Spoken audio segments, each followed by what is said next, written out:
বিকল্প ক্রিকেটার না থাকায় বিশ্বকাপ দল নিয়ে কাটা ছেঁড়ার সুযোগ কম, নেই বড় কোনো চমক। তারপরও বিশ্বকাপ দল বলেই চলছে বিশ্লেষণ। গেল বিশ্বকাপেও বাংলাদেশের দল ঘোষণা করেছেন সাবেক প্রধান নির্বাচক মিনহাজুল আবেদিন নান্নু। তার চোখে কেমন হলো নতুন নির্বাচক প্যানেলের দেয়া এবারের দলটা?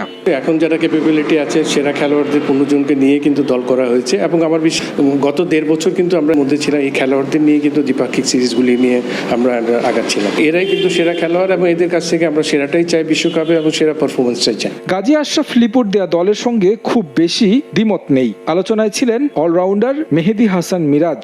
সরাসরি এই অলরাউন্ডারের কথা না বললেও দলে একজন ব্যাটসম্যানের অভাব দেখেন নান্নু। এখানে কিন্তু 4টা স্পিনার আছে এবং 4টা সিম বোলার আছে এবং যথেষ্ট ভালো কম্বিনেশন হয়েছে এই জায়গাটায় এবং একটা এডিশনাল স্পিনার এই জায়গায় একটা ব্যাটসম্যান আসতে পারতো, কারণ এখানে হয়তো চিন্তা ভাবনা করেছে যেহেতু আপনার অনেক দূরে খেলা এবং এখানে অ্যাডজাস্টমেন্টের ব্যাপার আছে। ইনজুরির কারণে বিশ্বকাপ স্কোয়াডে তাসকিনের থাকা নিয়ে ছিল ধোঁয়াশা। তিনি এখন দলের সহ অধিনায়ক। অভিজ্ঞতার বিবেচনায় নান্নুরও পছন্দ তাসকিন, তবে চিন্তার জায়গা লিটন সৌম্যের অফ ফর্ম। লিটন কিন্তু যথেষ্ট এক্সপিরিয়েন্স, আমাদের দেশের জন্য কিন্তু অনেক ভালো ভালো ইনিংস খেলেছে।